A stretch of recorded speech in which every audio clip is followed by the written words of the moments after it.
Buenas, soy Ramiro Catraquia y sean bienvenidos a este programa de streaming en el cual abordaremos temas de la historia de la educación como el surgimiento y la evolución de la escuela moderna.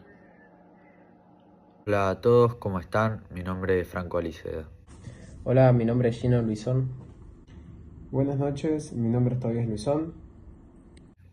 El objetivo de este encuentro es poner en tensión distintas perspectivas que trabajamos en las unidades 4 y 5.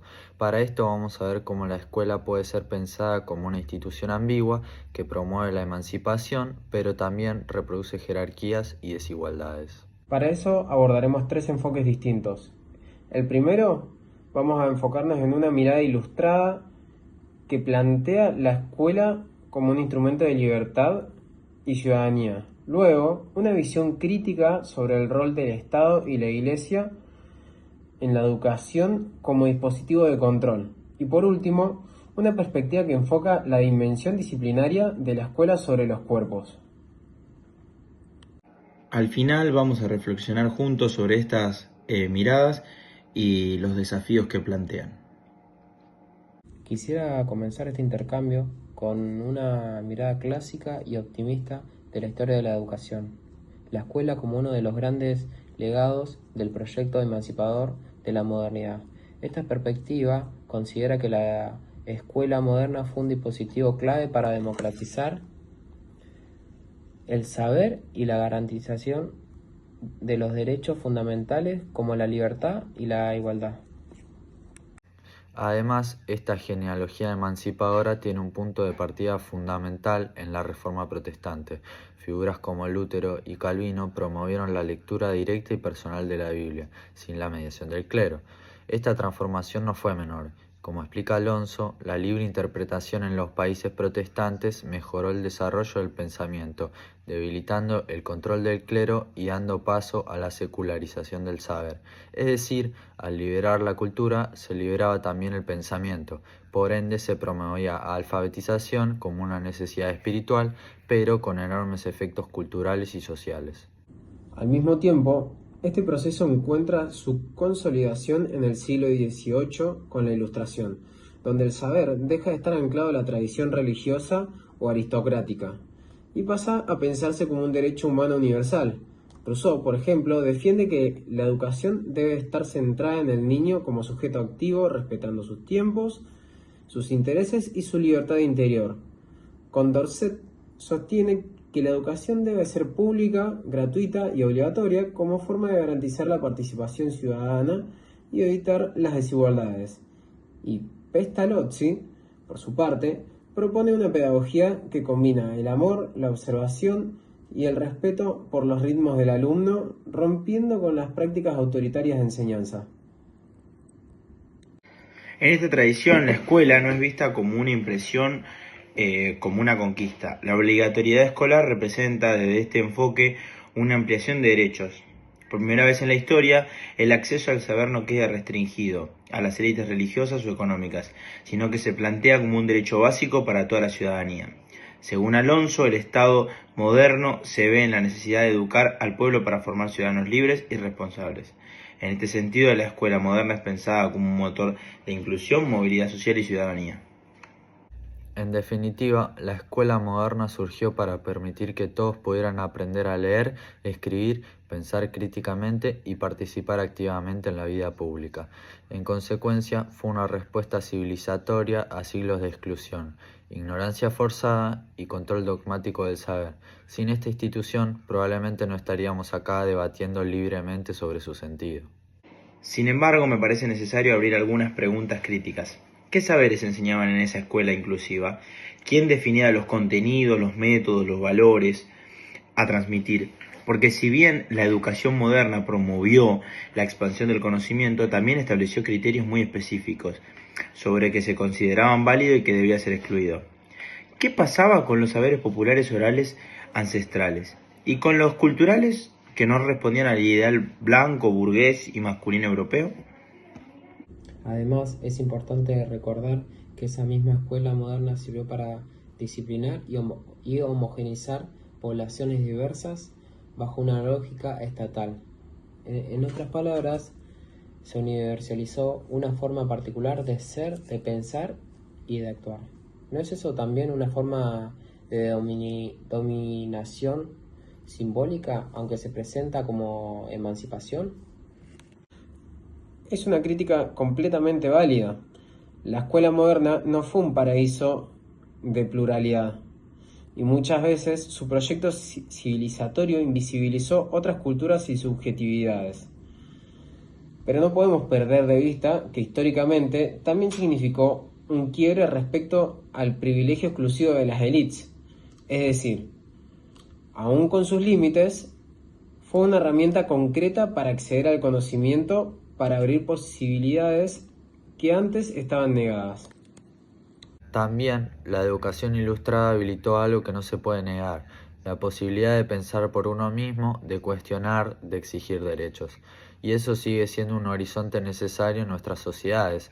La crítica entonces no debe negar la escuela moderna, sino complejizar su legado. Creo que lo que están planteando es muy importante, ya que por un lado la escuela moderna amplió derechos, habilitó la alfabetización masiva, promovió la participación ciudadana. Pero por otro lado no podemos negar que también definió qué cuerpos, qué saberes y qué culturas eran educables, dejando afuera muchas otras. Junto con la tensión entre emancipación y normalización, entre la libertad y el control, está en el corazón mismo del proyecto moderno. Y es ahí donde tenemos que intervenir críticamente, no para cancelar a la escuela, sino para transformarla desde una mirada más inclusiva, plural y contextualizada. En continuidad con lo que venimos discutiendo, quiero proponer ahora una mirada más crítica y estructural sobre el rol que cumplieron primero la Iglesia y luego el Estado en la configuración del sistema educativo moderno. A diferencia de la lectura emancipadora, esta perspectiva entiende que la educación no solo surge como una conquista popular, sino como una estrategia de control social, de producción de subjetividades funcionales a un orden dominante. Si tomamos el periodo de la Edad Moderna, vemos que la Iglesia Católica, frente al avance de la Reforma Protestante, respondió con una fuerte ofensiva dogmática conocida como la Contrarreforma. El Concilio de Trento, celebrado entre 1545 y 1563, tuvo como eje central reafirmar la autoridad papal, la centralidad del celibato y, sobre todo, prohibir la interpretación libre de las escrituras. Alonso lo sintetiza así: el dogma debía ser dictado por el Papa y los sacerdotes tenían poder sobre los fieles. Es decir, se reservaba la verdad a una élite clerical, cerrando cualquier posibilidad de pluralismo o debate en el campo educativo. Ahora bien, con el paso del tiempo y el debilitamiento del poder eclesiástico, ese rol de productor de sentido fue ocupando progresivamente por los estados-nación en formación. La educación pasó a ser un instrumento central para consolidar el poder estatal y construir la ciudadanía, según sus propios valores y necesidades. Oslac decía que la educación constituyó un vehículo privilegiado para la estrategia de dominación del Estado nacional. Es decir, la escuela se convirtió en un medio para formar no solo trabajadores y ciudadanos obedientes, sino también una identidad nacional homogénea. En el caso argentino, este proceso se refleja claramente en la sanción de la Ley 1420 de Educación Común en 1884. Si bien esta ley se presenta como un avance por establecer la educación obligatoria, laica y gratuita, también puede leerse como una herramienta para disciplinar la infancia, moldear sus valores y consolidar una idea de argentinidad basada en el modelo blanco, varón, urbano y occidental. Oslac remarca que el Estado utilizó la escuela para la conquista del alma infantil en 1985, algo que suena fuerte, pero que da cuenta el nivel de penetración simbólico que se estableció alcanzar. Todo lo que no respondiera a ese modelo debía ser corregido, invisibilizado o adaptado. lenguas originarias, culturas afrodescendientes, saberes rurales, formas de vida comunitaria. La escuela funcionó como un filtro, una aduana cultural que definía qué conocimientos merecía enseñarse y cuáles debían ser olvidados. Y lo hacía con una lógica profundamente jerárquica y selectiva. Entonces, lo que estás diciendo es que la misma escuela que desde la Ilustración se pensaba como un espacio de libertad y ciudadanía, también fue utilizada como una herramienta de control ideológico de uniformación cultural. ¿No es una contradicción en su esencia? No necesariamente. Creo que es una tensión estructural más que una contradicción. La educación nunca es neutral, ni siquiera cuando se presenta como objetiva o universal. Siempre responde a un proyecto político, a una forma de entender al sujeto educable, a los fines de la enseñanza. ¿La escuela moderna pudo ampliar derechos? Sí, pero también los garantizó, los jerarquizó y los condicionó. Es muy importante lo que traen, porque a veces pensamos que formar ciudadanía es simplemente enseñar historia o derecho, pero formar ciudadanía también implica definir qué valores, qué cuerpos, qué conductas son aceptadas y cuáles no. Y eso es profundamente político. ¿La escuela moderna construyó ciudadanía? Sí, pero también moldeó comportamientos, legitimó ciertos modos de ser y sancionó otros. Es necesario revisar críticamente ese proceso para no romantizarlo ni rechazarlo sin matices.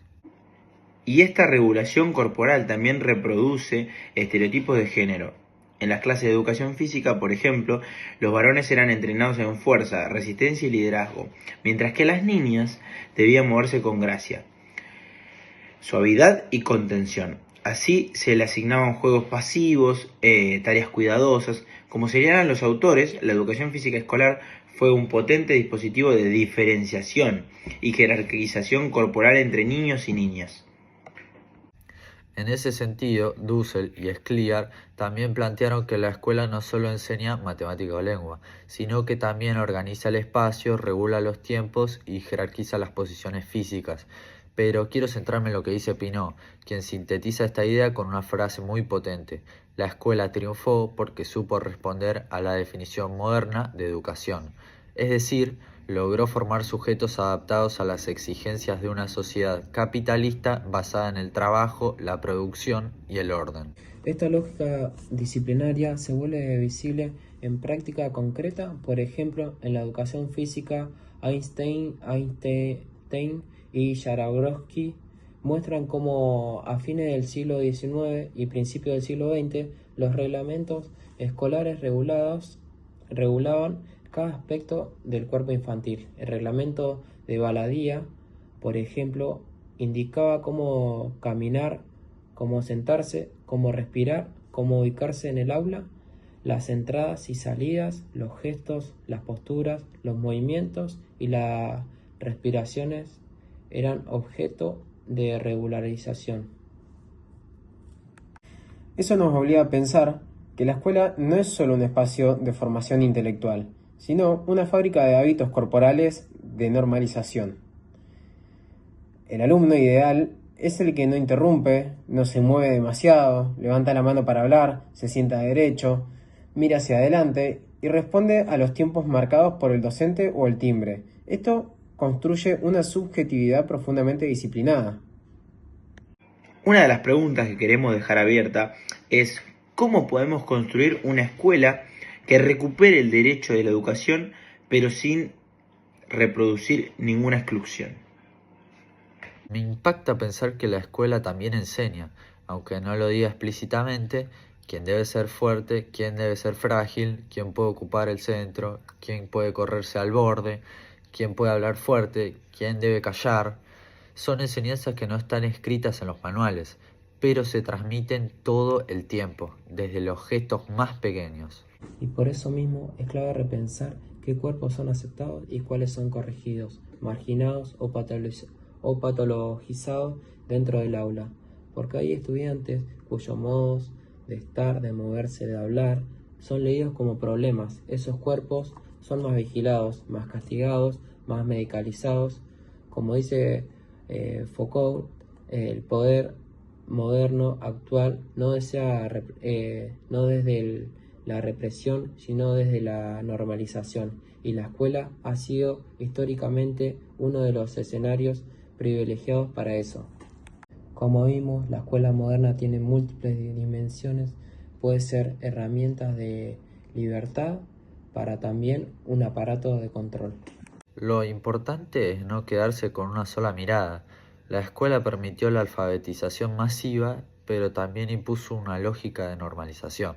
Una de las preguntas que queremos dejar abierta es cómo podemos construir una escuela que recupere el derecho de la educación, pero sin reproducir ninguna exclusión.